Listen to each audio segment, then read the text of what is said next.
Well, good morning. Today is Saturday, the 29th of June. This is a tribute to my brother Sydney on how talented an artist he was. This is one of his early paintings.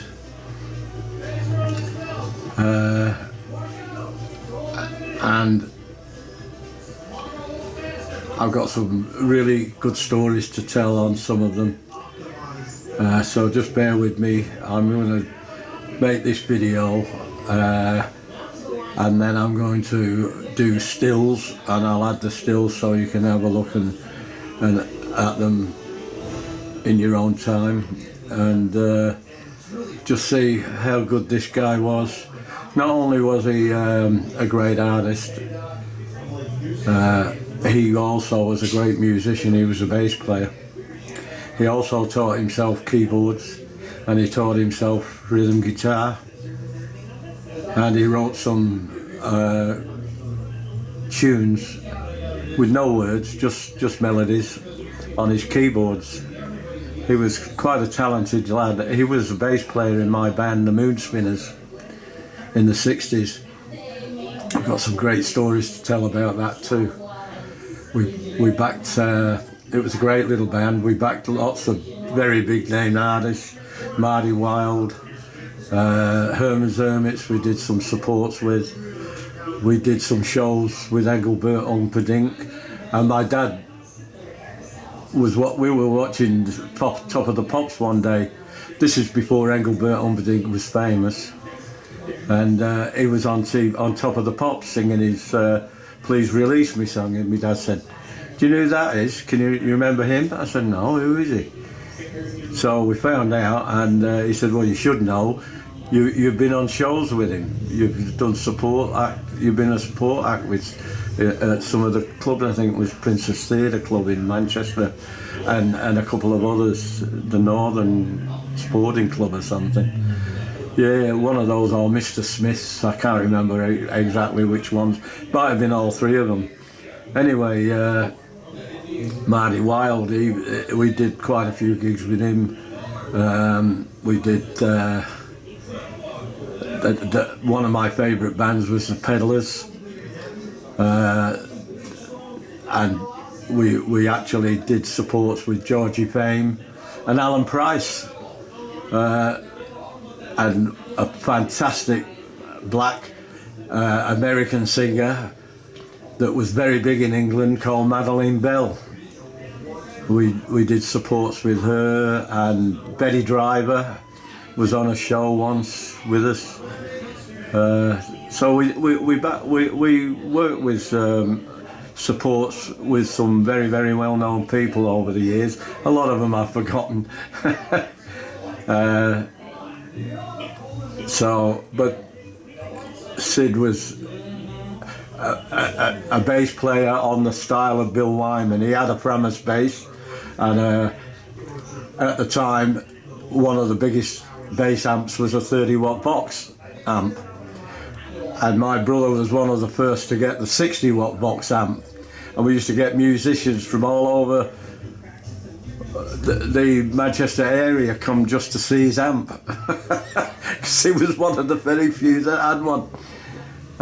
So we did a support in Eccles and Prastocroft at the big theatre there, and with Herman's Hermits, and we were our opening act. I was up on a big drum riser with all the lights flashing around me. My brother was up front on the left-hand side playing bass, and he walked very close to the edge of the stage, and all the girls grabbed him and pulled him up. He had to get back on stage, and he never missed a beat. He kept playing. I don't know how he did it. Well, it was marvellous. He was great to work with, but he never said much, and he's like me, he didn't sing, but my God, he made that bass talk. So I'll leave that for now, and I'll go on to some other paintings. So we'll see you in a bit. Well, this is another one of his early paintings. He's He painted in oils, acrylics, and watercolours. I'll show you some of the watercolours that he did.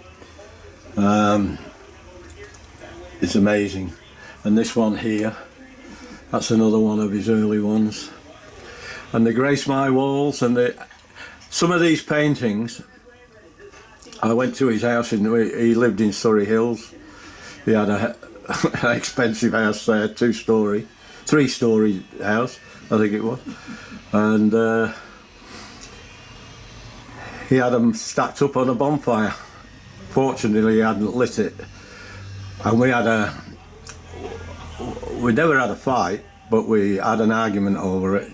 We didn't argue very often. My brother wouldn't argue. He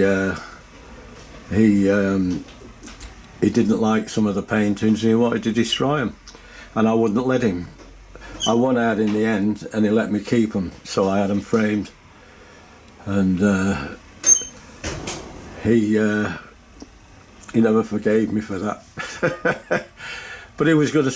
It was just about to light the fire, and I pulled them off, and there was a stack of them, and there must have been hundreds. I've got a load down my shed now that I kept. That I've no room for them, but I'm not going to destroy them, and I wasn't going to let him destroy them. But this is how good he was. And as we go along, you'll see he gets better and better. Painting I like this quite a lot. This one, this is a very nice painting. It's all done in oils, and he was a very talented artist. He could turn his hand to all different styles, but his favourite style was Rainy Day. Like his favourite artist was Lowry, and Lowry has now got a museum in Salford, Keys.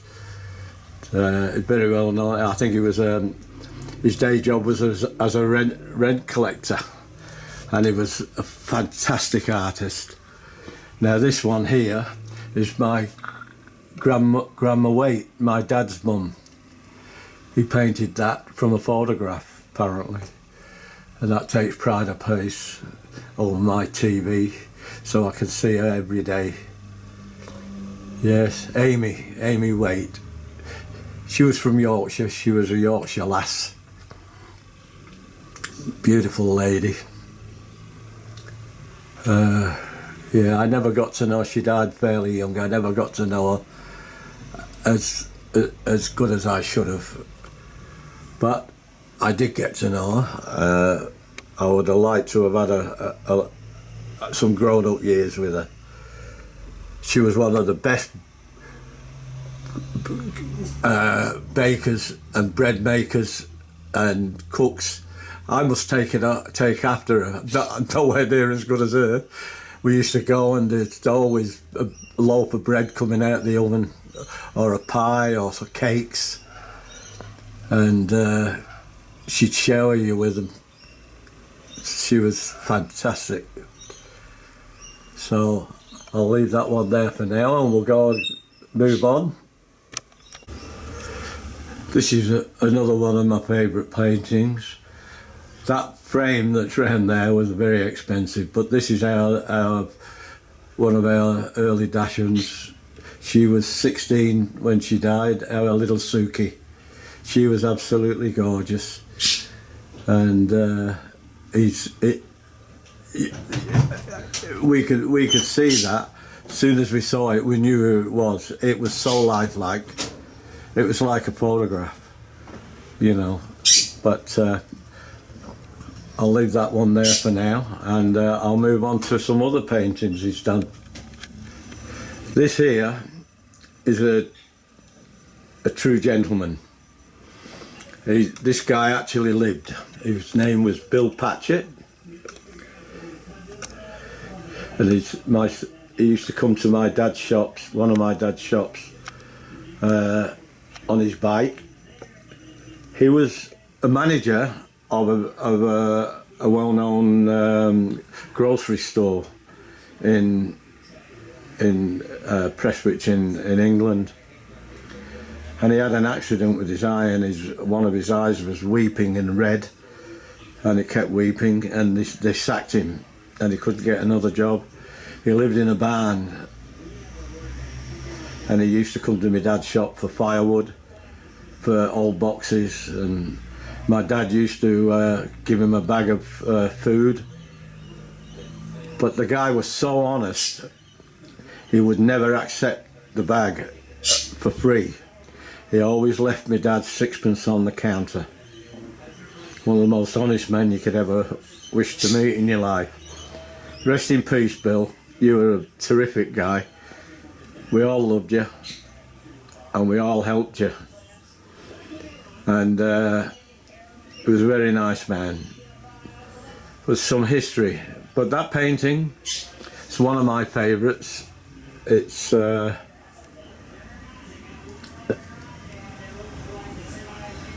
It's in my memory, and it's real lifelike. It's like seeing, every time I look at that painting, this is in my bedroom, every time I see that painting I think of Bill. That's it from here. We've got a couple more to go. Well, now this is the type of painting my brother liked to paint more than anything. He liked the modern art stuff. We used to argue about it all the time. I used to tell him straight to his face, it's a load of crap, you know, compared to what you can do. And we never got in fights over it, but we did have some strong arguments about it. And he knew more about painting and artists than I'll ever know. And he used to say to paint something like that was a lot harder than doing a true life painting that looked like a photograph. He said, if you're going to paint one like that, you might as well take a photograph. That was his philosophy on it. So Beryl liked that because she liked the colours. And I think the painting's okay, but he went through a stage where he'd ride his bike over the paint and put wire netting on it, and then sometimes he'd cut a piece of his hair off and stick it on. I have to laugh. A crazy painter. They're in a world of their own. But I'm going to show you some paintings now, which are my favourites, that he didn't think much of. This was Sid's first attempt at watercolours. Now, I love these paintings. And he used to say, well, you might as well have took a photograph. That's how good he was. And he signed them. Here's another one. Oh, Buddha's in the way. That one, vase of flowers. That's nice. And this is another one of his bird paintings. He's very good. And these grace my walls. And they will remain here as long as I'm still here. And hopefully my children will treasure them as much as I do. And that is just about all I've got on the paintings without having to go down my shed and dig some more up. I have got one coming. It's a biblical scene. It's in beautiful greens of a guy sort of kneeling down with his hands up towards the light, and it's been promised to me by my niece. My brother's wife had it, and when I first saw it I asked for it and she wouldn't let me have it, but she's passed on since, and Christina, my niece, said I could have that because I've always wanted it, and that will take pride of place in my house too.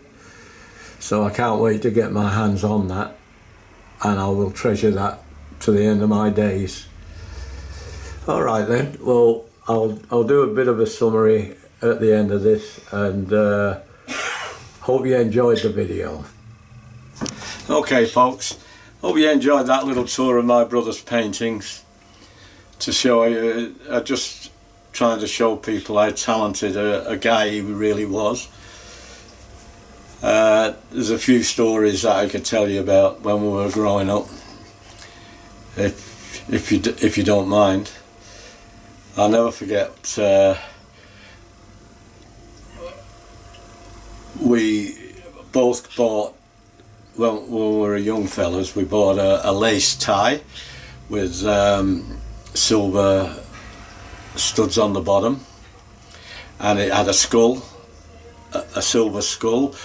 Mine had bright red ruby eyes, and I had it on when we were going out, and my dad sprung us, "You're not going out with them on, take them off." My brother took his off, put it in his pocket, and I argued and argued and argued with my dad, which I always did. In the end he took it off me, and I never saw it again. We got outside, and my brother said, "You never learn, you, do you?" He put his back on. He said, "If you'd have kept your mouth shut, you'd have still had yours." But that's me. Then I remember once my dad got us, and he pointed to me, and he said to me, "You are downright insolent." And he pointed to my brother and said, "And you're dumb insolent," because my brother never argued. My brother didn't say a word or backchat him or anything, but he just did my brother did what my brother wanted to do, and he had no dramas. He just walked away and did what he wanted to do anyway, and my dad never realised. So I was the one that always got sprung. And there was another incident. We had a glass vestibule outside where we had plants and things, you know, outside our back door. It was all made of glass, and I wouldn't let my brother in one day. He was outside in the garden, and I put a stick through the door handle. If he would have opened it, it would have broken 2 panes of glass. And what did my brother do? He opened it, broke 2 panes of glass.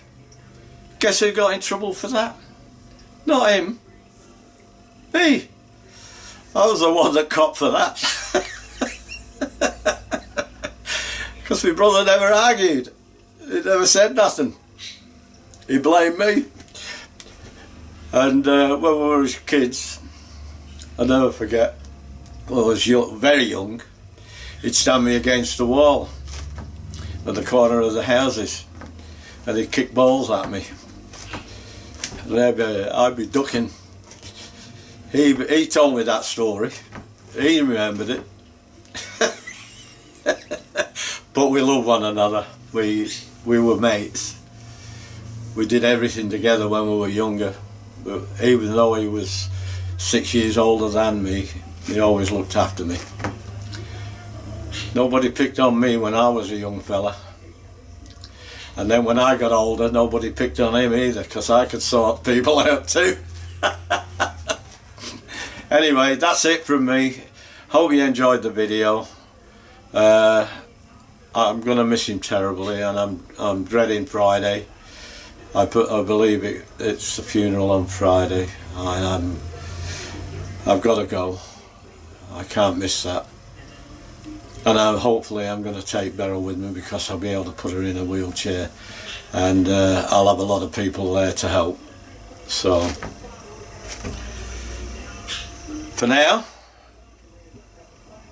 wherever you are, brother Sidney William Waite, please rest in peace. Say hello to Mum and Dad,